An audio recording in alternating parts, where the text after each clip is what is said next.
Shefeed football പിക്സിലേക്ക് ഏവർക്കും സ്വാഗതം. Indian super ലീഗിൽ കേരള ബ്ലാസ്റ്റേഴ്സ് ഇന്നലെ ഏകപക്ഷീയമായ ഒരു ഗോളാണ് പഞ്ചാബ് എഫ് സിയെ പരാജയപ്പെടുത്തുന്നത്. പഞ്ചാബ് എഫ് സിയുടെ ഹോം ഗ്രൗണ്ടിലായിരുന്നു ഇന്നലത്തെ മത്സരം.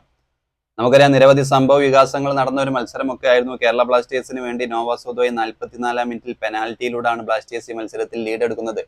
ആ ഒരു ഗോളിന് തന്നെയാണ് കേരള ബ്ലാസ്റ്റേഴ്സ് ഈ മത്സരത്തിൽ ജയിച്ച് കയറിയതെങ്കിലും രണ്ടാം പകുതിയിൽ ഡ്രിൻസിച്ചിനും ഐബനൊക്കെ റെഡ് കാർഡ് കണ്ട് പുറത്തു പോകുമ്പോൾ കേരള ബ്ലാസ്റ്റേഴ്സിന് 30 മിനിറ്റോളം ഈ ഒരു മത്സരത്തിൽ പിടിച്ചു നിൽക്കേണ്ടതുണ്ടായിരുന്നു. ശരിക്കും ഈ മത്സരത്തിൽ കേരള ബ്ലാസ്റ്റേഴ്സിന്റെ ഡിഫൻസ് കാഴ്ചവെച്ച പ്രകടനം അതിഗംഭീരമായിരുന്നു. അത് മാത്രമല്ല, ഇന്നലത്തെ മത്സരത്തിൽ നോവസോദോയെ കൂടാതെ അഡ്രിയാൻ ലൂണ ശരിക്കും അദ്ദേഹത്തിന്റെ പ്രതാപകാല ഫോമിലേക്ക് തിരിച്ചെത്തുന്നതിന്റെ ഒരു സൂചന കൂടി നൽകിയിട്ടുണ്ട്. ഇന്നലത്തെ മത്സരത്തിലെ ഏറ്റവും മികച്ച കാര്യങ്ങൾ എന്ന് വെച്ച് കഴിഞ്ഞാൽ കേരള ബ്ലാസ്റ്റേഴ്സിനെ സംബന്ധിച്ചിടത്തോളം അഡ്രിയാൻ ലൂണയുടെ ഏറ്റവും മികച്ച പ്രകടനവും അതുകൂടാതെ ഡിഫൻസിൽ ബ്ലാസ്റ്റേഴ്സ് ഇന്നലെ കാഴ്ചവെച്ച പ്രകടനവും ശരിക്കും ശുഭസൂചനകളാണ് നൽകുന്നത്.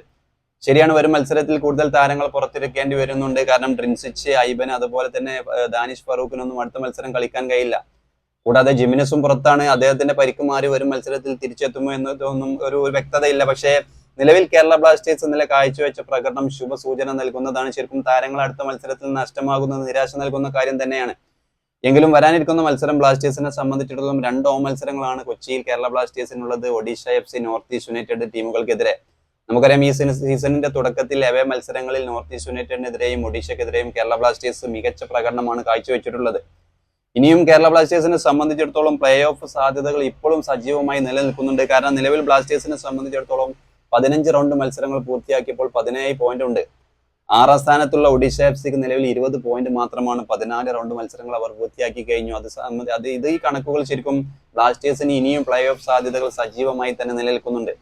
എന്തായാലും ഒഡീഷ എഫ് സിക്കെതിരെ കേരള ബ്ലാസ്റ്റേഴ്സിന് അടുത്ത മത്സരത്തിൽ കൂടുതൽ താരങ്ങൾ എന്തായാലും ബ്ലാസ്റ്റേഴ്സിന് കളത്തിലിറങ്ങാൻ കഴിയില്ല. പക്ഷേ 9 താരങ്ങളെ വെച്ച് ഇന്നലെ പഞ്ചാബ് എഫ് സിക്കെതിരെ മത്സരം കേരള ബ്ലാസ്റ്റേഴ്സ് വിജയിച്ച് കയറിയിട്ടുണ്ടെങ്കിൽ ശുഭസൂചന തന്നെയാണ് വരുന്നത്. കൂടാതെ അഡ്രിയാൻ ലൂണയുടെ ഇന്നലത്തെ പ്രകടനം. എന്തായാലും ഒഡീഷ എഫ് സിക്കെതിരെയാണ് കേരള ബ്ലാസ്റ്റേഴ്സിന്റെ അടുത്ത മത്സരം വരുന്നത്. കൊച്ചിയിലാണ് മത്സരം വരുന്നത്. എന്തായാലും കാത്തിരുന്ന് കാണാം. കേരള ബ്ലാസ്റ്റേഴ്സ് ഒരു തിരിച്ചുവരവിന്റെ പാതയിലാണെന്ന് തന്നെ നമുക്ക് പ്രതീക്ഷിക്കാം. ജനുവരി ട്രാൻസ്ഫർ വിൻഡോയിൽ കൂടുതൽ താരങ്ങൾ കൂടി ബ്ലാസ്റ്റേഴ്സിലേക്ക് എത്തുകയാണെങ്കിൽ എന്തായാലും ഈ സീസണിലും ബ്ലാസ്റ്റേഴ്സ് തുടർച്ചയായ 4ാം സീസണിലും ബ്ലാസ്റ്റേഴ്സ് പ്ലേ ഓഫ് കളിക്കുമെന്നുള്ള പ്രതീക്ഷയിൽ നമുക്ക് കാത്തിരിക്കാം.